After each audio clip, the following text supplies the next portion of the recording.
Este video tiene como objetivo manifestar las influencias económica, política y social que tuvo la crisis de 1929 de Estados Unidos en El Salvador y Centroamérica. También en este video se establecerán relaciones directas entre la Primera Guerra Mundial y cada una de las naciones centroamericanas. La Primera Guerra Mundial tuvo una influencia muy alta en las grandes situaciones problemáticas del Salvador y Centroamérica. Como ya sabemos, la Primera Guerra Mundial entre la Triple Alianza y el Entente causó muchos destrozos en la Europa antigua que repercutieron más adelante en los países subdesarrollados centroamericanos, ya que el ansia de poder económico de muchas naciones como Alemania causó graves crisis e incluso recesiones económicas que afectaron directamente a esto. En esta gráfica podemos observar cómo el crash de Wall Street comenzó desde octubre de 1929 y fue creciendo hasta llegar a octubre de 1930. Fue verdaderamente un gran desequilibrio en la economía estadounidense que repercutió en las economías mundiales. Como primer punto empezaremos hablando sobre la influencia que tuvo en El Salvador. Primero vamos a hablar un poquito de qué fue la crisis de 1929. La crisis de 1929 de Estados Unidos consistió fundamentalmente en la caída brutal de la economía estadounidense, con el crash de la bolsa de valores Wall Street, New York, debido a los bajos precios de las acciones. La crisis de 1929, aparte del gran problema surgido por el crash de la bolsa de valores, en el donde muchos campesinos pobres, humildes y hasta muchos empresarios ricos con grandes posiciones habían invertido e incluso habían hecho préstamos para poder adquirir estas acciones con el fin de ganar nuevas ganancias a sus economías, tuvieron un gran desbalance en el año de 1929.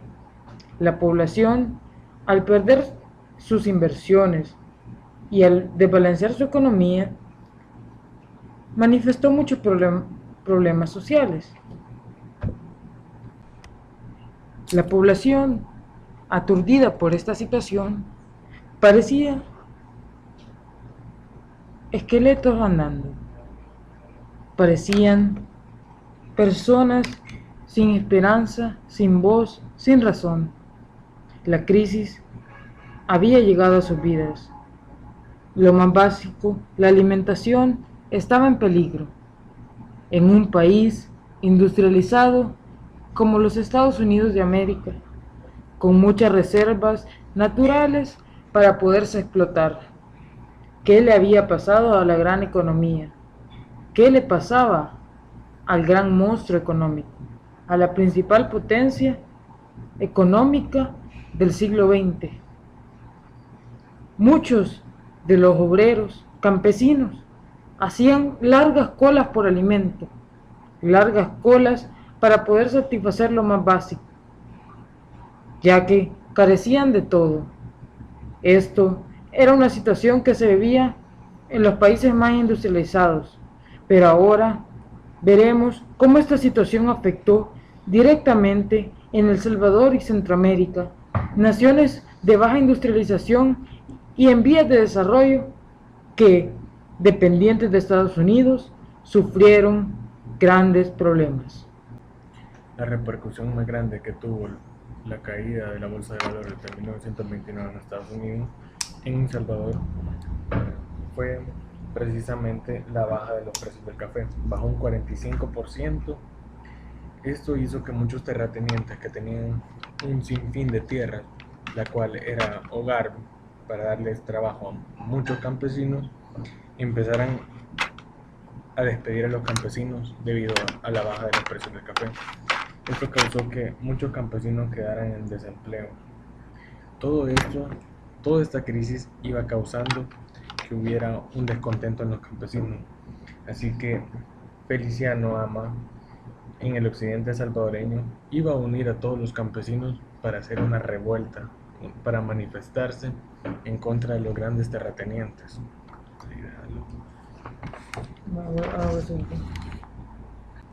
Estos indígenas manifestaron una actitud sin miedo, una actitud revolucionaria ante sus graves dificultades, ante un gobierno que no se preocupaba por sus derechos y no velaba por su bienestar integral.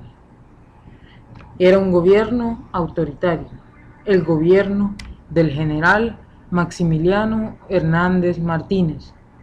Estos indígenas, al mando de Feliciano Ama, agrupados en Ataco, Coayúa, Nahuizalco, Izalco, Tacuba, se manifestaron contra las autoridades, se manifestaron contra los principales dueños de las tierras. No los dejaron dormir, no los dejaron seguir, no les permitieron continuar esta gran ola que había azotado verdaderamente al pueblo salvadoreño. Los campesinos se manifestaron de una forma pacífica, de una forma no tan coherente. Tomaron palos, tomaron las armas blancas, machetes, armas que no les daban ningún poderío ante el ejército salvadoreño. Pero estos indígenas mostraron la valentía de ser verdaderamente salvadoreños y mostrar que sus derechos no eran tan fácil de corromper. Por ello, el gobierno del general Maximiliano Hernández Martínez decidió eliminar este gran bulto, este gran problema en la sociedad, y mandó al ejército a controlar la rebelión. No hay datos exactos del número de muertes. El número de muertes no se contabiliza. Hay muchas diferencias entre los historiadores, pero se manejan alrededor de 30.000 muertes, un verdadero etnocidio. Esto fue la repercusión más directa de la depresión de 1929 en El Salvador. Pero no solo los campesinos estaban sufriendo, también la población en general estaba sufriendo un desabastecimiento de productos necesarios y básicos, y por ello los principales servicios habían sido eliminados en la sociedad. Se tenía poco acceso al alcantarillado, luz eléctrica, porque eran servicios que se cortaban continuamente debido a estas revueltas. Pero no debemos dudar en el gran valor histórico que tienen estos indígenas en la historia de El Salvador. Por ello, debemos ensalzarlos en este momento, pero también debemos considerar que se manifestaban por verdadera hambre. Hoy hablaremos un poco sobre la influencia que tuvo la crisis de 1929 de Estados Unidos en Centroamérica. La política económica de la oligarquía de todo Centroamérica fue un proceso que comenzó en 1931, donde las economías dependientes de los Estados Unidos se sometieron a un proceso de devaluación de las monedas que impactó directamente en la economía, por lo cual se ve que las economías fueron decreciendo constantemente. Los países que sufrieron mayor problemas económicos entre 1931 y 1933 fueron Honduras y Nicaragua, ya que estos países tenían baja industrialización. La paralización del comercio internacional también sumó una parte esencial a estos problemas en Centroamérica. En lo social, podemos ver en Centroamérica una alta influencia de la depresión de 1929, ya que muchos obreros, campesinos, al igual que en los Estados Unidos, en Centroamérica, perdieron sus empleos, perdieron su fuente de ingreso. Las industrias comenzaron a decaer, comenzaron a caer en la bancarrota. Las personas caían en situaciones de pobrezas extremas, que les hacía, al igual que en Estados Unidos, hacer cola por comida. Una situación totalmente desagradable. Pero esto fue lo que pasó al pueblo centroamericano, en donde no en todas las naciones hubo una revolución tan violenta y tan radical como en El Salvador en el levantamiento indígena de 1932. Pero en cada país se vio cómo el poderío de la oligarquía se disminuía y esto caía en el campesino pobre y humilde, que tenía dificultades de todo tipo. Las enfermedades se promulgaron por todas las naciones. Las personas no podían ni siquiera acceder a los más básicos servicios también. La electricidad, la luz, tan básica en nuestra sociedad, estaba siendo racionalizada por la falta de recursos. En las poblaciones centroamericanas vemos también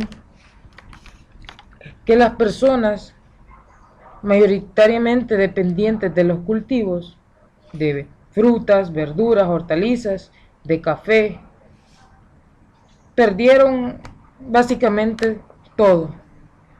Por ello, vemos un crash también en Centroamérica, vemos un debilitamiento constante de estos países dependientes de la gran potencia Estados Unidos, ya que la misma había caído y sus seguidores iban con ella. En lo político, vemos en Centroamérica un grave problema. Vemos el surgimiento de los primeros regímenes autoritarios, regímenes que no incluían a toda la población, regímenes que hacían que la población se encontrara subordinada y no pudiera actuar. En países como El Salvador, vemos al general Maximiliano Hernández Martínez, una bestia salvaje, alguien que buscaba el bien para sí mismo. Desarrolló la reforma agraria, donde quitó un régimen feudal, pero ese régimen feudal tuvo consecuencias plenas en la población, ya que al no tener tierra o lugar de trabajo, ¿qué iba a hacer la población? Eran pocos las personas que contaban con cualificación para mantenerse en un empleo formal. En Centroamérica, la situación fue la misma. Por su parte, Augusto Nicolás Calderón Santino, mejor conocido como Augusto Sandino, era el presidente de la nación nicaragüense durante la década de los 30. Era un presidente de origen campesino que se le olvidó su origen, ya que impuso políticas autoritarias que no vinieron en beneficio del pueblo campesino y del pueblo más pobre en Nicaragua. Esto causó el incremento del caos, que fue difícil de eliminar. En Costa Rica, la situación era la misma, un estallido fiscal constante. Las personas se constituían sin empleo, sin oportunidades.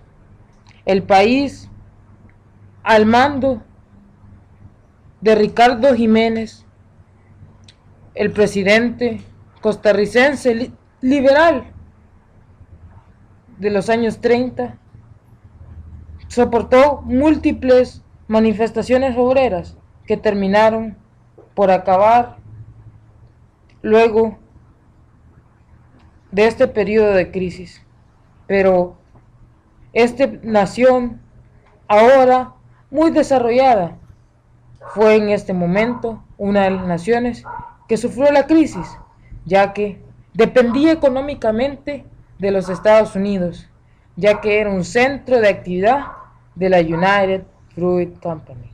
En el caso hondureño, vemos la gobernabilidad de Tiburcio Carías Andino, recién elegido después de la depresión en 1930.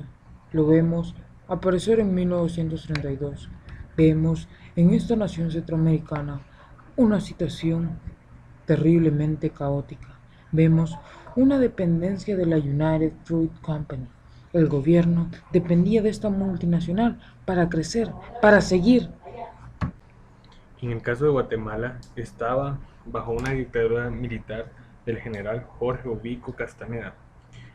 Durante este periodo de Jorge Ubico Castaneda surgieron protestas obreras de la United Fruit Company que fueron directamente afectadas por la crisis de 1929 que se dio en los Estados Unidos de América.